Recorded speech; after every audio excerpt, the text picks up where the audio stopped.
আসসালামু আলাইকুম ওয়া রাহমাতুল্লাহি ওয়া বারাকাতুহু। বাংলা পিসি ইউটিউব চ্যানেলের পক্ষ থেকে সবাইকে স্বাগত জানাচ্ছি। তো বন্ধুরা, আজকে আমি যে টপিকটি নিয়ে আলোচনা করব সেটি হচ্ছে ফিল্মোরা ভিডিও এডিটিং সফটওয়্যার থেকে কিভাবে আমরা ভিডিও ফুটেজ এক্সপোর্ট করব। তো বন্ধুরা, যারা এখনো আমার চ্যানেলটি সাবস্ক্রাইব করেনি, প্লিজ আমার চ্যানেলটি সাবস্ক্রাইব করুন এবং পাশে থাকা নোটিফিকেশন বেল আইকনটি অন করে রাখুন। তো বন্ধুরা, চলুন তাহলে শুরু করা যাক। ভিডিও এডিটিং করার পর আমরা এক্সপোর্টে ক্লিক করব। এখানে কমনলি ইউজড ফরম্যাটগুলো আছে। আপনি ইচ্ছা করলে ইউটিউবে ভিডিও ফুটেজটি আপলোড করতে পারবেন, আপনি সরাসরি ইচ্ছা করলে ফেসবুকে ভিডিও ফুটেজটি আপলোড করতে পারবেন।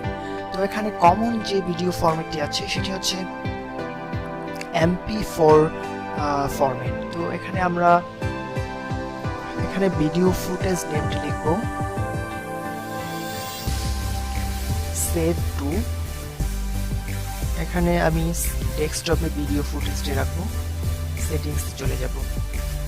তো বন্ধুরা, এখানে video quality, best, better, good তিনটি অপশন দেওয়া আছে। আমরা এখানে ফ্রেম রেট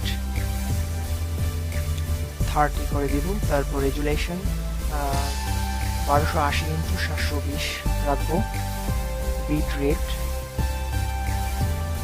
10,000 রাখবো, তারপর ওকে। বন্ধুরা, এখন আমরা ভিডিও ফুটেজটি এক্সপোর্ট করব। বন্ধুরা, এক্সপোর্টে ক্লিক করার সাথে সাথে আমার ভিডিও ফুটেজটি এক্সপোর্ট হচ্ছে। তো বন্ধুরা, ভিডিও ফুটেজটি এক্সপোর্ট হয়ে গেছে অলরেডি। তো আমি এখন ভিডিও ফুটেজটি দেখে নিব।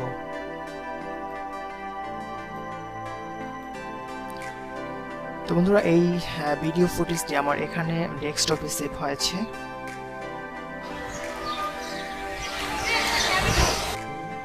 বন্ধুরা, আমার ভিডিওটি যদি ভালো লেগে থাকে লাইক দিবেন, কমেন্ট করবেন এবং আমার চ্যানেলটি অবশ্যই সাবস্ক্রাইব করবেন। তো বন্ধুরা, ইনশাআল্লাহ নেক্সট ভিডিওতে দেখা হবে। আল্লাহ হাফেজ। আসসালামু আলাইকুম ওয়া রাহমাতুল্লাহি ওয়া বারাকাতুহু।